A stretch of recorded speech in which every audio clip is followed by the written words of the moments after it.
Hi, I'm Gary Stearman, and I'm inviting you to the Homeward Bound Prophecy Conference, May 19th through 22nd, 2022. You'll be blessed, and you'll want to be there because things are happening in this world right now that you need to know about. To register, see the number on your screen and give us a call, or check our website, prophecywatchers.com. Join us. We'd love to see you. I'll be there too. He will.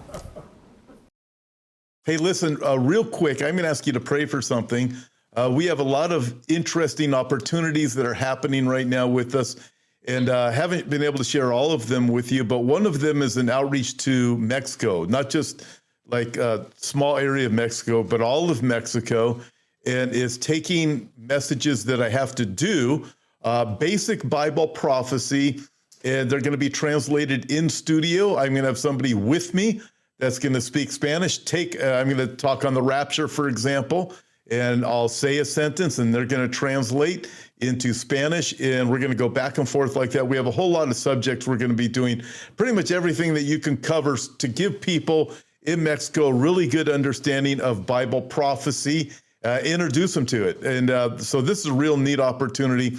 We have a global outreach, and God is blessing us with that outreach. And there's things that are required resources, but it's really a blessing from God just that we have the opportunity to do that.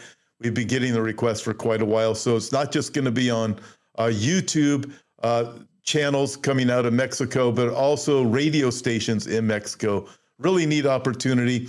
Few other things I'd love to tell you about that are coming. We're doing a lot of build outs here, so you're going to see our set change a little bit from time to time over the next several weeks. But listen, we're just, I'm thinking we're in the last days, and we're going to do everything that we can to reach as many people as we possibly can with the gospel of Jesus Christ. We have the truth, we have the hope, and so that's what we do. And it's like using whatever resources we possibly can as God opens the doors. So a lot more to tell you, but if you could pray about this with Mexico, as God has opened up that door of opportunity, we're going to go for it. And with that, I have a special guest today, and I consider him an expert on geopolitical events in the world, especially if they're going to affect Israel. So we're going to be going to Israel today through the events and through the Bible. And we're also going to be looking at some possible, what's the nuclear threat coming from Russia to the United States? And that's my guess that too. But right now, please welcome Bill Salus. Bill, it's great to have you on the program with me today. It's been a few months. It has been, Tom. Thanks for bringing me on board. So you ready? I'm ready. Okay. You have anything you want to say before we get going? Well, I do. And, Tom, in the next days and maybe weeks, we're going to be inundated with the mainstream media reporting on the Russian-Ukrainian war from the secular world perspective. We're going to hear about the tug of war between Russia and Ukraine and the West versus Russia and the sad, sad state of affairs concerning the humanitarian crisis. The media is going to ask questions and obtain opinions from the political pundits and military analysts. Will this become World War III? Will this mushroom into a nuclear war? What will President Biden and the West do? What is behind Putin's mindset? Is Putin out of touch with the Russian people? And the list of questions go on and on.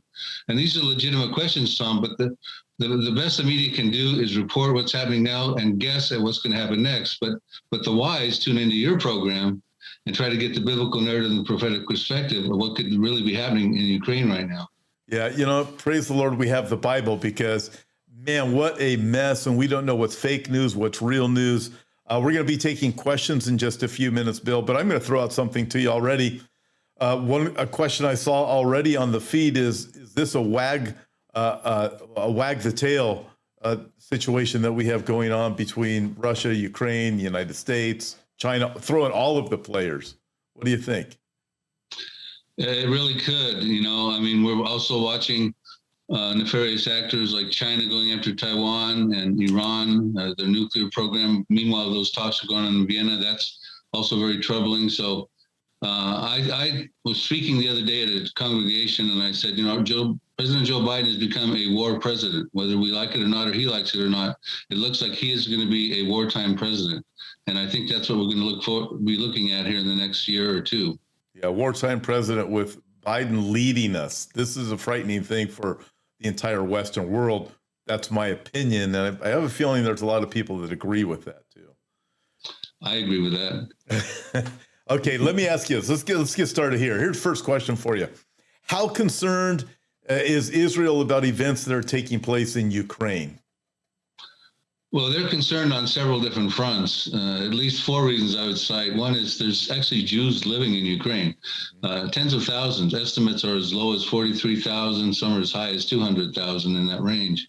The other thing that they're concerned about is the weapons that may be deployed or exported to Syria from Russia are being battle tested in the war in Ukraine right now, and they're concerned that they're going to come and make their way into Syria. And recently Russia came out and denied Israel's sovereignty over the Golan Heights, which is a strategic area between Israel and Syria. That Israel, Donald Trump acknowledged Israel's sovereignty over that, and Israel's annexed that, but Russia came out against that, just recently. Also, Russia's come out vocally and said they don't approve of Israel's continued airstrikes into Syria, which Israel does on a frequent basis, trying to prevent the flow of weapons from Iran through Syria into Hezbollah. And the other thing, I think the big lesson for Israel right here is because the West is not acting very rapidly, and with Russia's not receiving any consequences really at this point from the West, Israel's concerned that they have to exist on their own strength. They're concerned that nefarious actors might start doing the same thing like Iran and their proxies against Israel. So Israel's watching this with wide open eyes. Now, Bennett had recently had a conversation with Putin, but it was mainly talking about humanitarian needs and things like that. So there's not a whole lot anybody can do right now. Putin's got a mindset of his own right now. He does.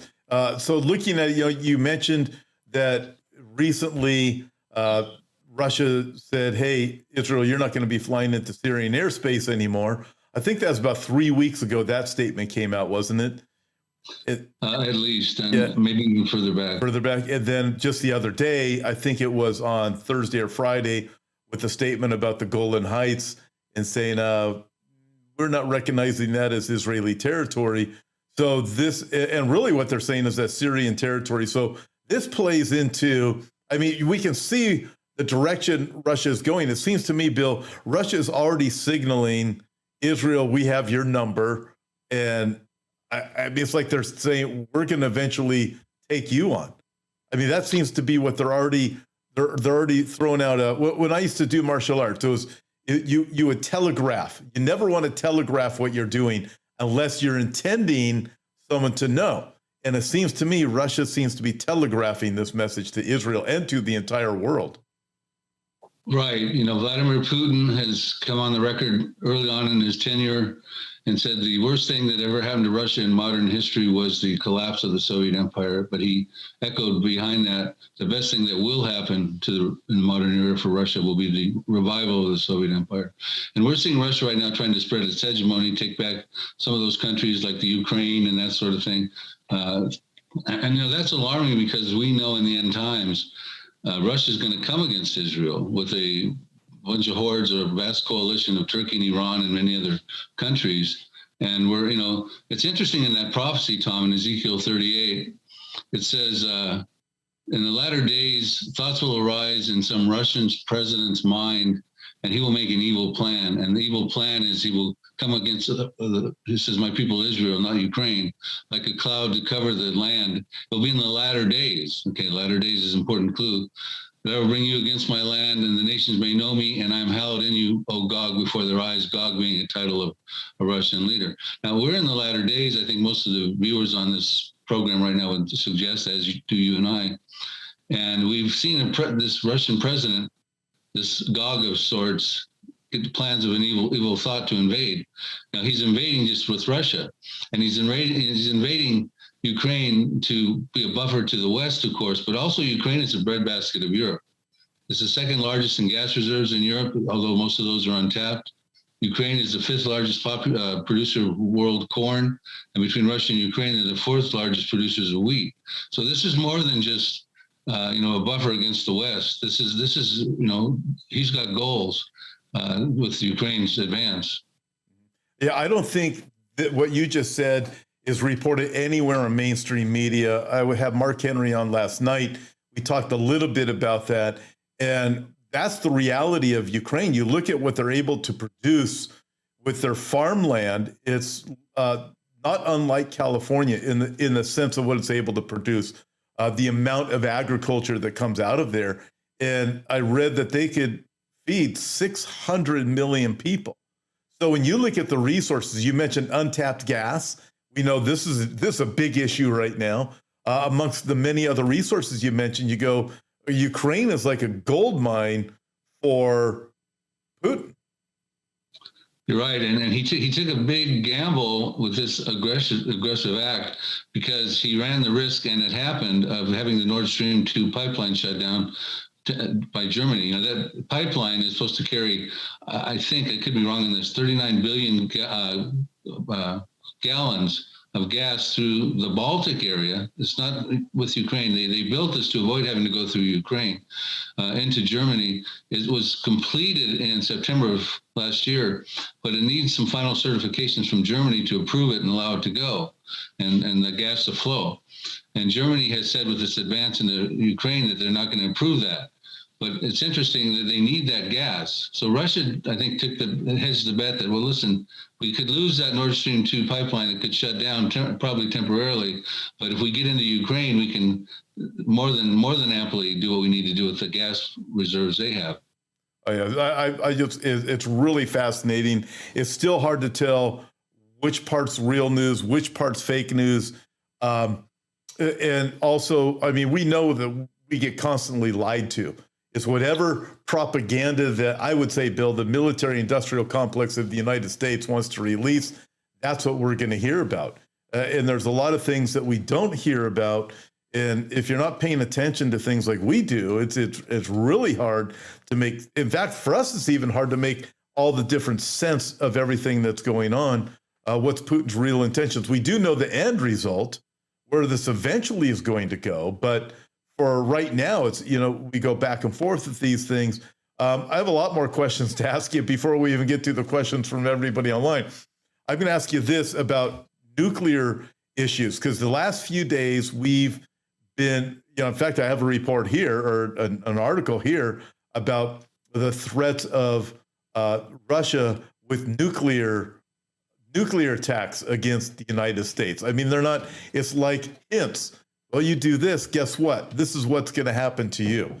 We're reading about cyber attacks, those threats, but also nuclear attacks. And there's a hypersonic missile that Russia also has. From what I understand, the U.S. does not have a defense against that, because the U.S. defense systems have fallen so far behind. Well, the nuclear threat is on the table. Putin raised that. He's on high alert with his nuclear program.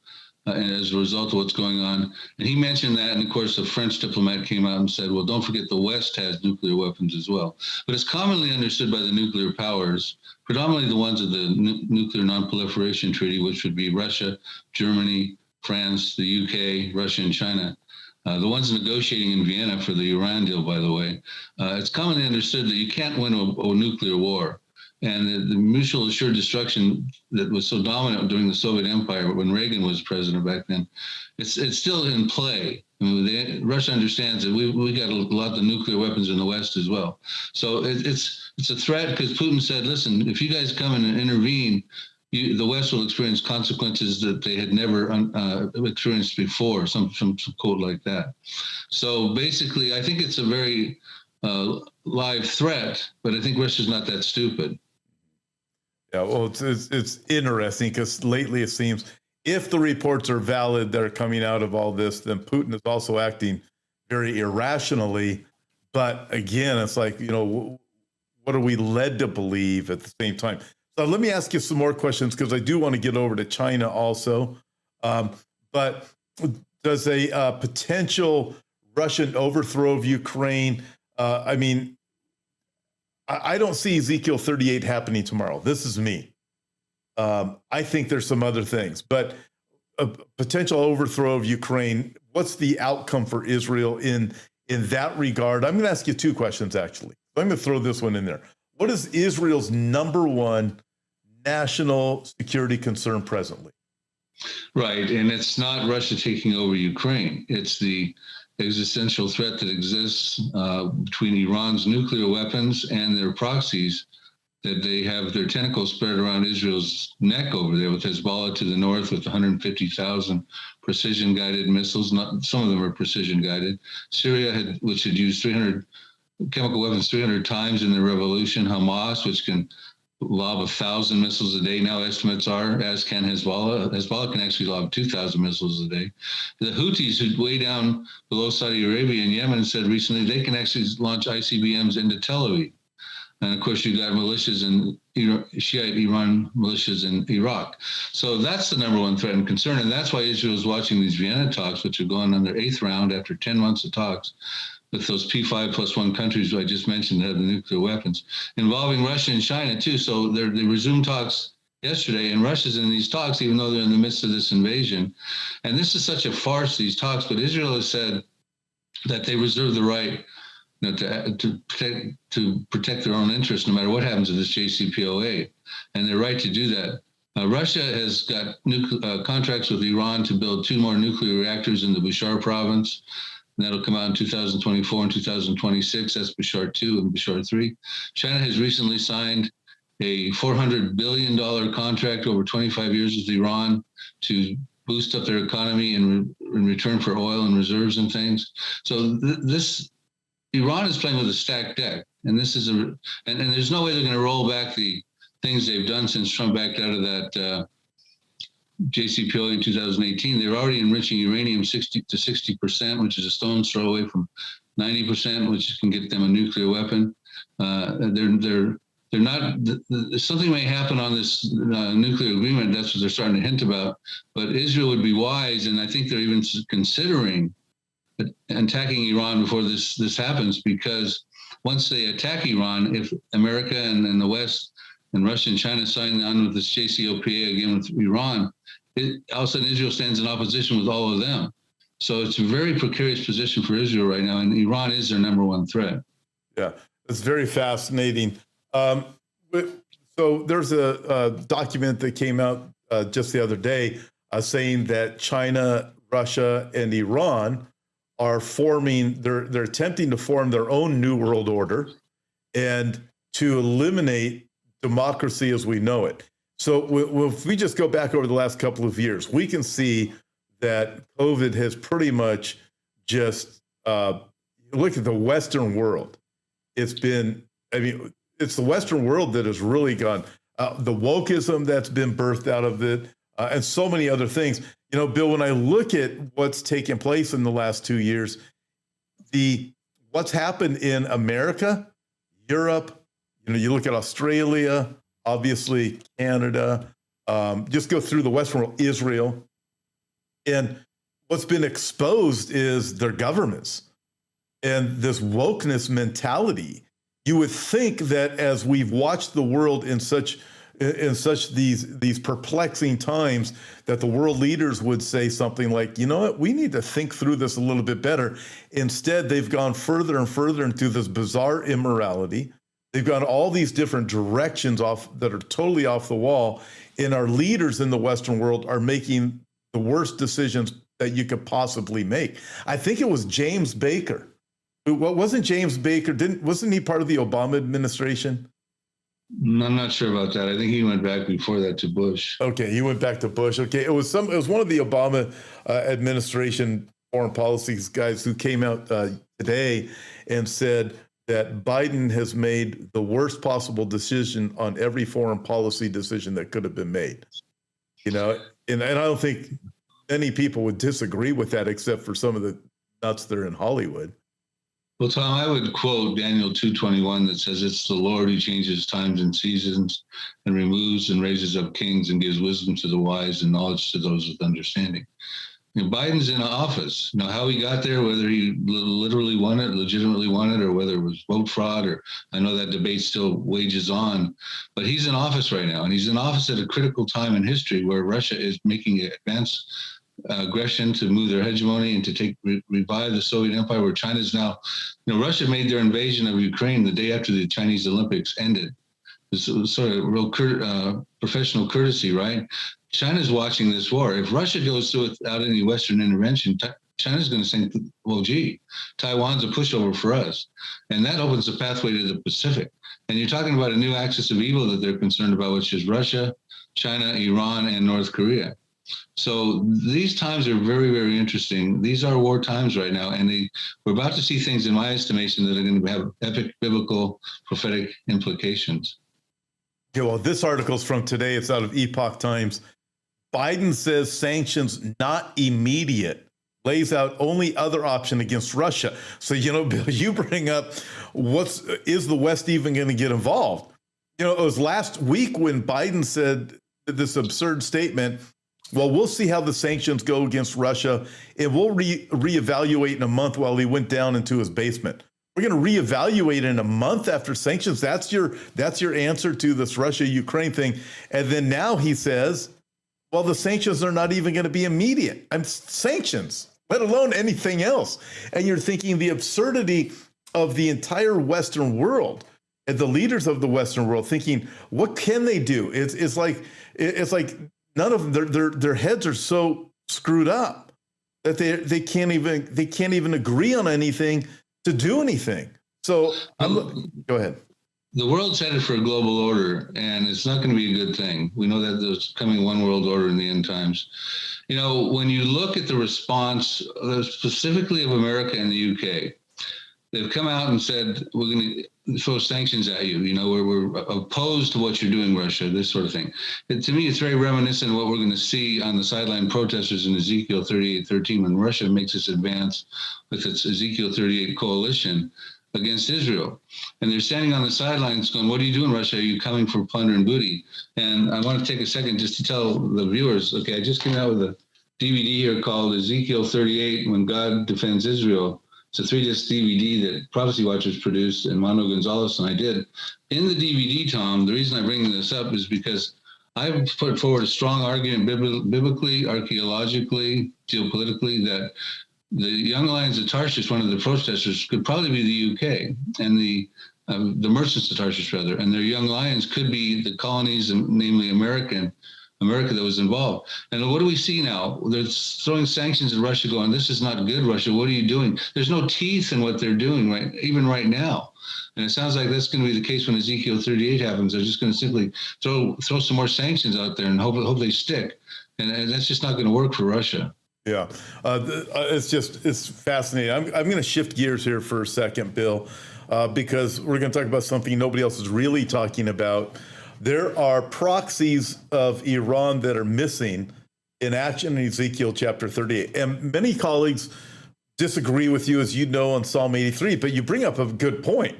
And I've heard some of my colleagues say, hey, when you look at the Ezekiel 38 nations that invade Israel, what about all the people immediately surrounding Israel? Why are they not in it when these are the people who make the big issues with Israel right now? So, I mean, you explained it really well. I'd like to hear your point of view on where are they all in Ezekiel 38? Well, that's a very good point, and I think it needs to be observed because those are the enemy proxies that share common borders with Israel, Hezbollah in Lebanon, Syria, just to the northeast of Israel, Hamas in the Gaza area. Houthis are down south, but you've got the Iraq Shiite militias. All those countries, except the Houthis down there, are listed in their own individual prophecy in Psalm 83.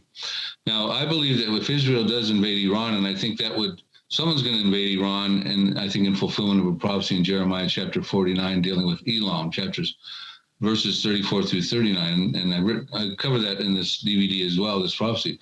I think when that happens, and it'll probably be Israel, it'll create a disaster, and it seems to be nuclear. And Iran's going to call upon Syria and Hezbollah and Hamas and the Shiite militias in Iraq and the Houthis and Iran themselves, and they're going to, in my estimation, they're going to come against Israel in a massive attack. Iran has missiles, and I believe they're ICBMs that can get to Israel in 8 minutes. And they can hit Tel Aviv, and they can hit Ben Gurion Airport, and they can hit the Dimona reactor. And I think when that happens, Isaiah 17 is going to happen. Isaiah 17:1, which says, Damascus will cease from being a city. It will be a ruinous heap. That's Isaiah 17:1. It says Isaiah 17:9, there'll be desolation caused by the children of Israel, not the Assyrian Empire of the past, but the Israel Defense Forces of today. And Isaiah 17:14 says, at one night you see Damascus, at eventide you see him, but in the morning he is no more. I'm seeing that these kind of things could happen in the near future. And when that happens, Israel gets into a war against the proxies.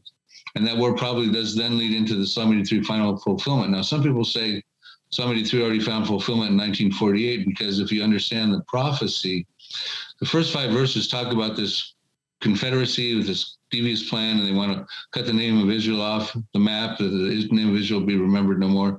Then verses 6 to 8 talk about the belligerents in the confederacy, and they do turn out to be Lebanon, Jordan, Syria, Iraq, Saudi Arabia, the Hamas down there, the Palestinians, etc.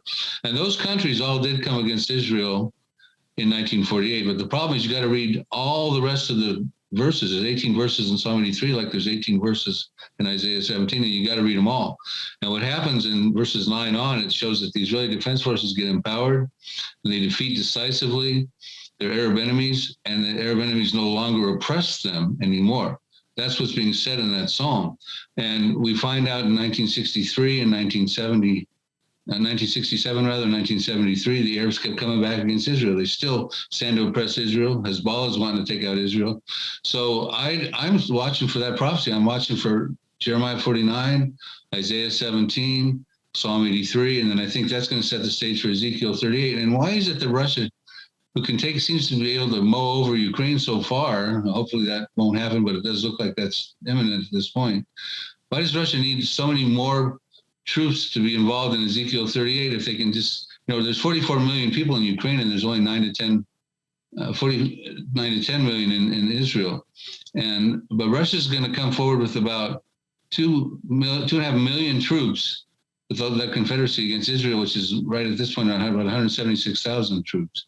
So, I mean, what happens? It creates that environment where Russia feels the need to bring all that big coalition down against Israel. I think we're looking at a different Israel at that time.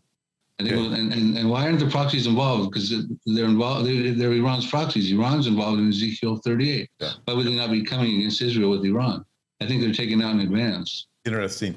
Brandon Holthouse seems to support your view, and he presented in his mind, it seems like it's pretty probable what you just said. And he believed that Israel is going to also acquire more booty at that point when they acquire more of their land mass from Psalm 83, which would also be another reason for Russia to come down into Israel. We know that they're going into Israel because of Ezekiel chapter 38 for something of value that Israel has. I believe it's likely energy. It makes sense.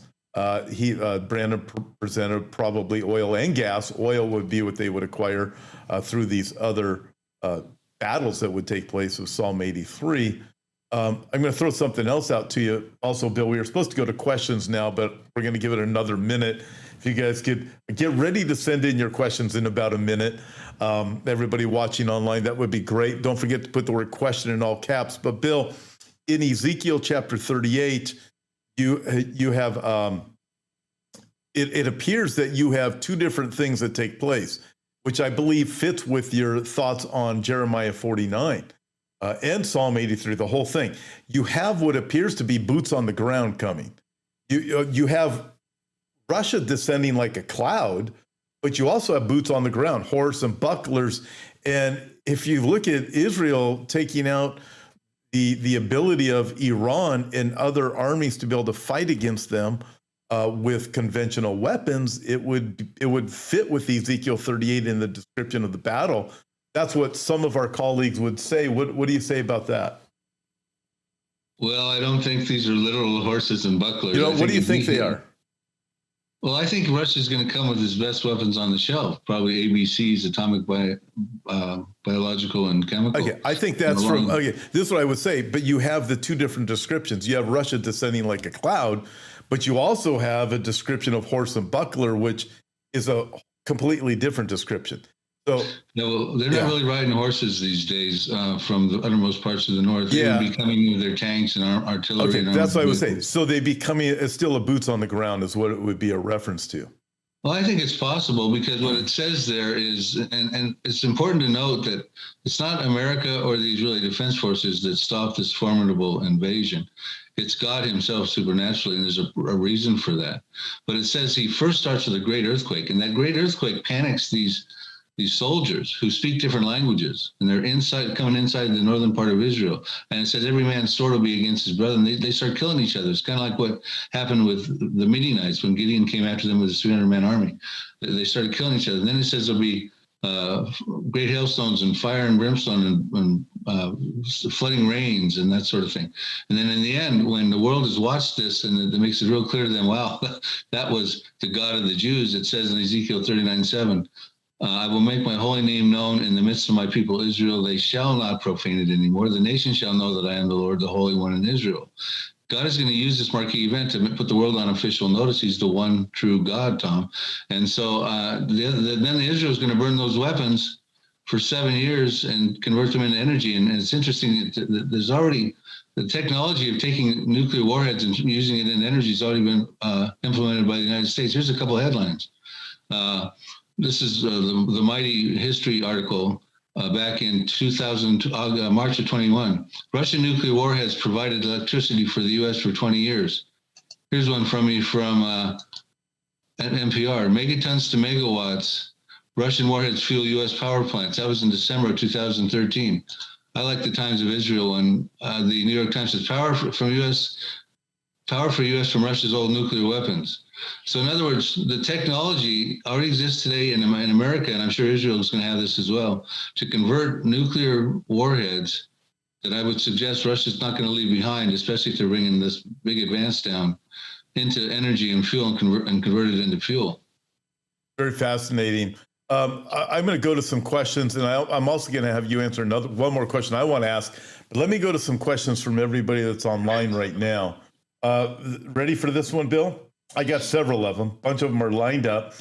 If Putin is in Russia when he attacks Israel and God destroys Russia, how will Putin be destroyed? Of course, this person is assuming that Putin is the Gog of Magog. So I think we need to clarify that first of all.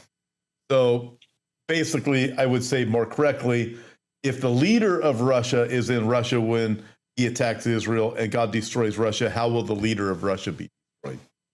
Right. Well, and that's a really good question. And, you know, there is concerns because we're living in the latter years. We're seeing a Russian leader devise an evil plan of invasion. And these are details in Ezekiel 38, not of Ukraine, though, but of Israel. So we would say Putin is becoming very Gog-esque, I guess would be the word. But the thing is, we can't, pin the tail on that, on Putin as the Gog of Magog, because we don't know exactly when the prophecy is going to find fulfillment and what Putin's tenure is going to be. But whoever the Russian leader is at that time, it does seem like he does lead the charge. He doesn't seem to sit in Russia. He seems to come down with the troops because he does get killed along with them. And they all get buried in the valley of Hamon-Gog, which means the hordes of Gog together, is in a valley east of some sea, which I believe will be central Jordan at that time after Israel takes over most of Jordan after Psalm 83. But so Putin's going to be, not to say Putin, excuse me, but the Russian leader is going to go down with his troops. It appears to be from the details of that prophecy. Yeah. Interesting about this. We need to be careful. Putin is very Gog-esque, but to just say Putin is Gog, we don't know the timing of this, which I'm going to ask you a little bit more about the timing in a second. But it's the same thing people will do with Antichrist and false prophet. They'll say, well, the false prophet is the Pope. And if I respond, well, he's kind of old, well, yeah, but he could become the false prophet tomorrow. Well, there's a problem with that because the false prophet is still alive 7 years at the end of the tribulation because he's in Armageddon. So it could be the Pope. I don't know. God can miraculously sustain the Pope from the rapture through the gap all the way through the 7 years, and the Pope can still be around at the end of the tribulation period of Armageddon. But I mean, it's this kind of thinking that we need to be careful of when we label this person as that or that person as that. Bill, I don't know if you get it, but I get probably about 5 emails a week of somebody naming Antichrist and false prophet. And if I open up my email, I'll probably get about 100 emails a week. And it's just so fascinating to watch all of it. And it's not always the best exercise to go through. No, and we have to be careful not to sensationalize current events and try to marry them up with the scriptures. That's called newspaper exegesis. These prophecies are ancient. I mean, 3,000 years ago, Psalm 83, 2,600 years ago, Ezekiel 38. They've been waiting for their appropriate time to roll off the parchments and pound down on the pavement. And in the latter years, most all these are scheduled to find fulfillment. And we are living in the latter years. So it's not going to be surprising to read in the news something that matches up with a prophetic passage. We just have to be real careful how we interpret it. And if we start pinning the tail on certain people, the Pope or Putin, that sort of thing, we need to be careful of that, because what happens is the secular world watches us on TV and things like that, and they go, well, that guy missed that. Putin dies all of a sudden, or the Pope dies. Well, that guy was wrong on that. And what else is he wrong on? So we have to be careful about sensationalizing these events. Yeah, we do. Every year I have somebody that predicts the timing of the rapture at Rosh Hashanah, and now I'm having them come out about Pentecost, because Pentecost is the next event on Israel's. Well, we have Passover, Feast of Unleavened Bread, and then Pentecost. But we have these, and every year they roll around. They've been rolling around for a long, long, long time regarding the rapture, who Antichrist is, who false prophet is, and so forth. Yes, I would say Putin is very Gog-esque, and the false prophet, or the Pope, certainly acts like what I would call the false prophet according to the book of Revelation, but we need to be careful. We have typologies, and I would say both of them would play a really good type for who these two characters will be in the last days, and maybe they are it. But I think there's other questions that we'd be better off. Well, speaking addressing. Of the rapture, I'm going to go on the record and make a prediction for you, Tom, of the timing of the rapture. Let's hear this. It's an imminent event. Nothing has to happen before it, so we should be ready now, because Jesus Christ could come at any given moment to take us out of here. And the more we see things going on in the world, heading toward the tribulation, where the wrath of God gets poured out and we're not appointed to, the closer we have to understand Jesus Christ is about to come get us, and he yearns to come get us. One of the things, I had dinner with Chuck Missler, the late Chuck Missler, one time, and he said, Bill, one of the things that astounds me about the rapture is that Jesus yearns to come get his bride. And that just really astounded Chuck, how Jesus could yearn to do that. And so I would just tell the viewers, listen, Jesus Christ could come at any given moment. And what's going to get left behind is a tendency, with all this weakness we're seeing out there and this wartime stuff going on, to form a world order, new axis of evil, etc. So we need to be ready for Jesus to come at any given time. Amen. Bill, I mean, you just brought up some really good points, just being ready for that. I want to say this is going to get some of our viewers really mad at me, but I'm going to say it anyways. I believe when you look at the Jewish feast days, they're prophetic to the nation of Israel and to the coming of Christ, not the rapture. And I know that upsets people. So when you look at the spring feast, Feast of Unleavened Bread, Passover, and Pentecost, the first coming of Christ, related to that, his death and resurrection. Okay. Then you look at the fall feast. A lot of Christians will say, well, they're related to the rapture because you have the sound of the trumpet. You got Feast of Trumpets, Rosh Hashanah, the Feast of Tabernacles. Well, I would agree. I believe it's the nation of Israel and the second coming of Christ, but the rapture and second coming are not the same thing. The second coming is when Jesus comes back at the end of the tribulation, establishes his kingdom on earth with the Jews in Jerusalem, and all of us who are believers in Christ get to rule and reign with him for 1,000 years. But I believe that we pigeonhole ourselves if we say, well, the rapture has to happen during the fall feast, or the rapture has to happen during the spring feast. We box ourselves into a corner, and no longer is the rapture going to happen at any moment. We start. Right. I agree. I agree with you on that wholeheartedly, Tom. It takes away from imminency. If you're waiting for it to happen on some Feast of Trumpets or something like that, you've lost the imminency. You know, that happens at various times. We're looking for it at any given time, on any given moment, in any given day. Amen. I'd like to think it happens right now, but okay. Another question. This comes from Marky Mark. A question: will this war be a catalyst of the? Okay, let me reread this. Will this war be a catalyst or the catalyst for the 10 toes of iron and clay formation of Europe? Well, the 10 toes extrapolates into the 10 kings, and they show up in Revelation 17 and elsewhere. And they receive power in 1 hour with the Antichrist at that time in the midpoint of the tribulation. Some people suspect they come out of the revived Roman Empire, but I believe you can have a world in disarray that will be put into a 10-division state. And the Antichrist will be the world leader at that time, and he will call upon 10 political leaders, maybe even religious leaders, but he's going to call on 10 and make them leaders over those provinces. But I don't suggest that this right here is leading to that, because the 10 kings are in the strong in the midpoint of the tribulation, and they get upset, as was the Antichrist, with the harlot world religion at that time, Revelation chapter 17, 16, and they actually desolate the harlot world religion. So they've got a very significant role in the end times, but we're not in the midpoint of the tribulation just yet. Yeah, I would agree. In fact, we've done a DVD series on that too, where you ask you questions, and it was a documentary that we actually have that's available. I don't have it for sale on my website. I don't have anything for sale on my website, but you have it available, don't you?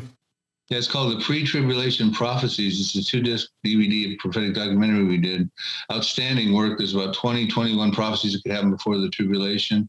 And they can get that. You and I both did that together. They can get that at prophecydepot.com, like Home Depot, Prophecy Depot. And I believe it's actually on the, people can see it on YouTube. You can see how to access Bill's website right there. And then also, if you guys, Matt and Gabe, if you could put that in the description too, so people can just click on the link. Next question. This comes from Rose. A question: Putin's threat of nuclear missiles won't cause a global nuclear war. Let's see where to go. It won't cause a global nuclear war. It would bring global destruction. If it did, wouldn't it change the end times Bible prophecy?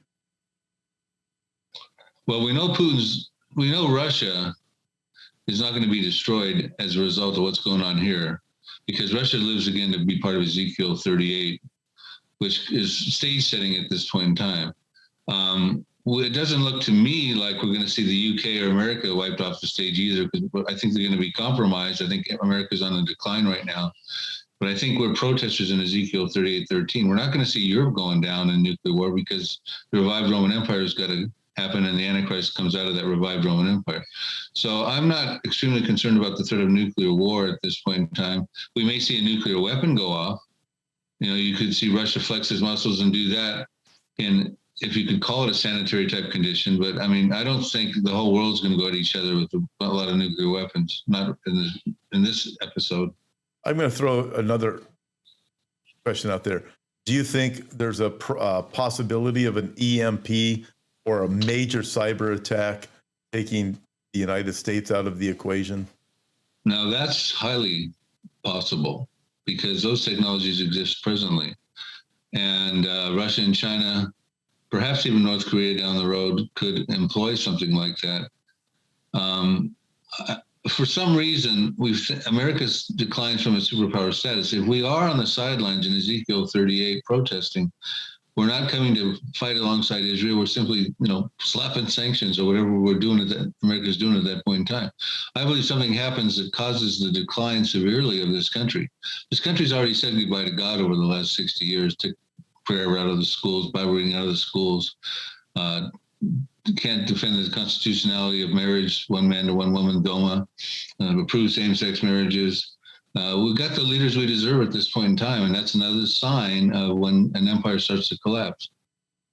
Yep. Next question. This comes from Michael. Does Psalm 83 appear to take place before Ezekiel 38? I know you pretty much answered it earlier. You can give a short answer here right now. Yes, I believe so, because that would be the reason that the Arab countries that surround Israel and the proxies of Iran are included in that, are not involved in the Ezekiel 38 battle, because they've already been involved and devastated by their own prophecy in Psalm 83. And Ezekiel 38, the descriptions of when Israel is invaded in verses 7 through 13 is Israel's dwelling securely, without walls, bars, nor gates, and a peaceful people in receipt of great plunder and booty. And Israel presently, because of those Arab enemies around them, is not dwelling without walls, bars, nor gates. They've got walls to the north with Lebanon. They've got walls even between Jordan and Israel. They got walls to the south down by Egypt. The Gaza's fenced off. So, I believe that's going to happen, and Israel is going to be able to invite more aliyah and more opportunity, and they may even discover oil by then. I know some people would hope that happens that are invested in Zion Oil, so maybe that'll happen too. We don't know. Yeah, no kidding. Well, they definitely have the gas reserves that they've got now.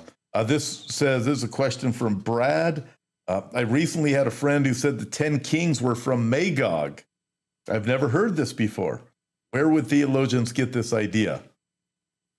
Well, I'm going to take a guess at that, but I'm not sure I can answer that 100%. There are some people like Joe Richardson who believe in an Islamic Antichrist, and that the 10 kings would be Islamic nations, perhaps involved in Ezekiel 38, that sort of thing. They put Turkey as instead of Russia in that place of Magog.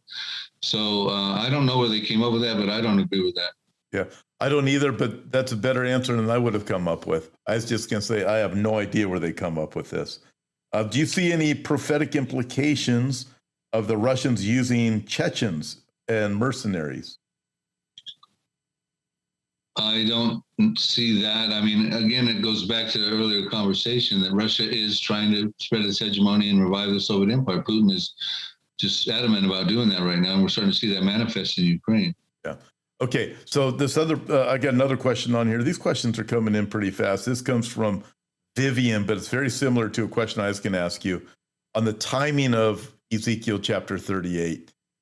You see it as pre-trib, mid-trib, at the end of the trib?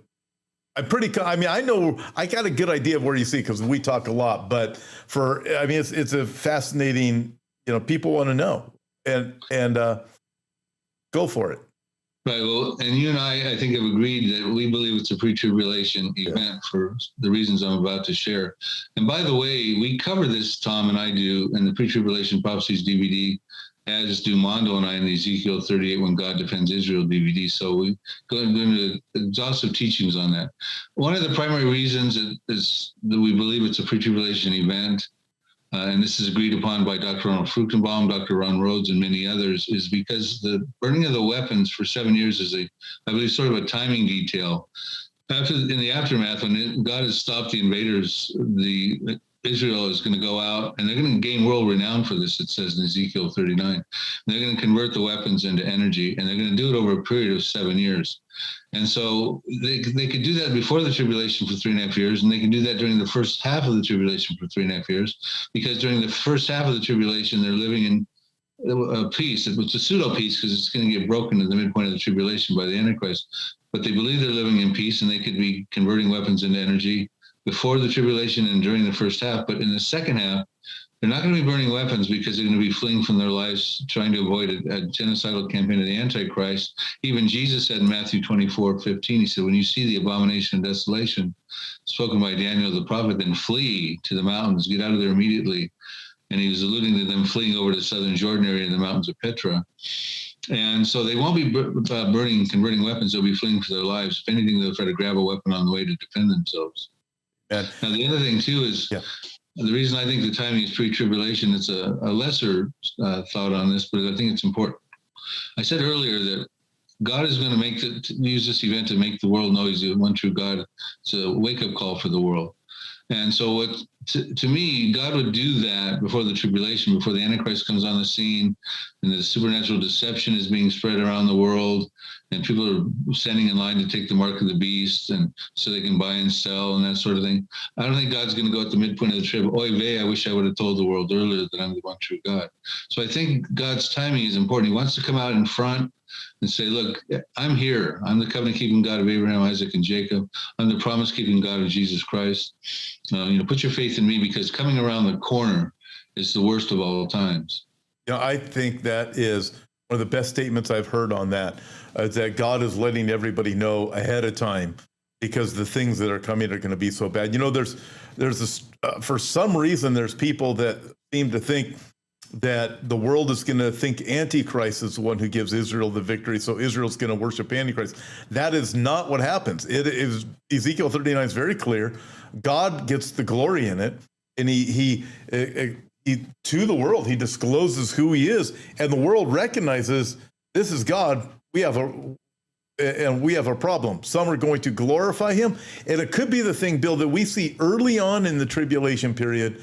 You come to the fifth seal, you have the people who have turned to Christ, they are saved, and they're martyred for their faith. And it could very well be the Ezekiel 38 battle where God is glorified. They recognize, hey, those crazy Christians who told me about Jesus were right. And things really did happen this way, because God definitely gets the world's attention in that battle. Right. So this would be a 1-2 punch, if you will.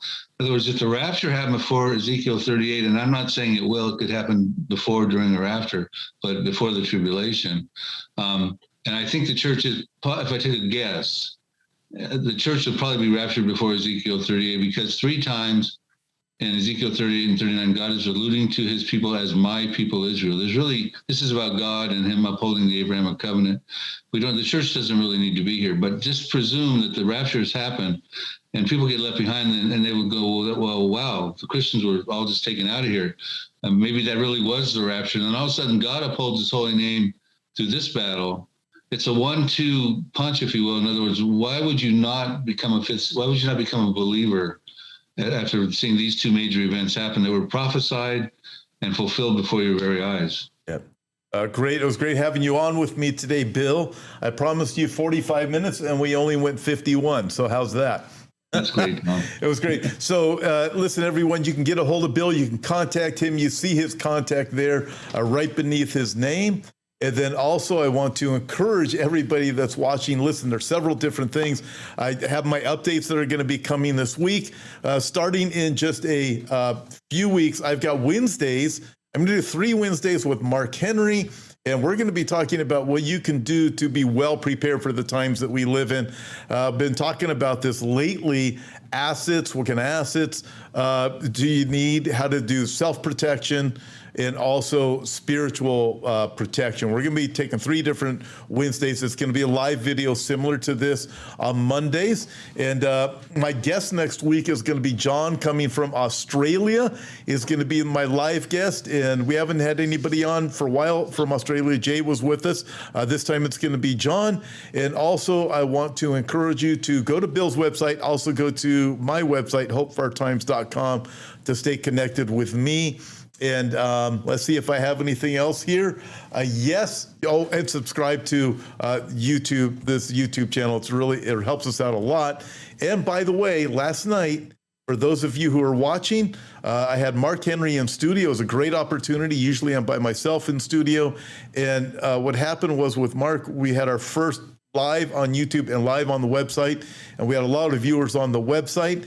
And it looks like we're going to be able to do that. We're going to be able to broadcast on Roku, and all, pretty much every different channel that we possibly can, starting this Sunday night. From then on out, for all of the midweeks, things like this that we do, Bill, that I'm doing with Bill today, our Monday lives and so forth.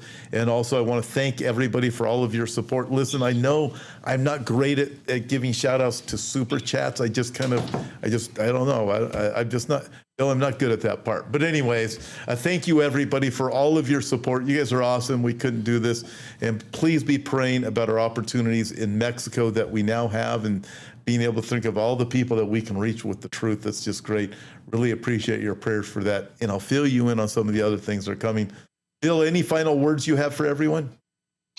Ancient prophecies are about to roll off their parchments and pound down on the pavement and pack a powerful global punch. And God wants you to be aware of these and be prepared for these. So stay tuned to programs like Tom's, and make sure you get your hands on that Pre-Tribulation Prophecies DVD and Ezekiel 38 DVD. You'll be informed and prepared. Oh, that's fantastic. Thank you very much, Bill. It's great having you. By the way, Bill and I, amongst with a whole bunch of other speakers, are going to be in Colorado Springs at a prophecy conference there in May with Prophecy Watchers. You can check that out. Pete Garcia is added to the list there this year, as is Olivier Melnick.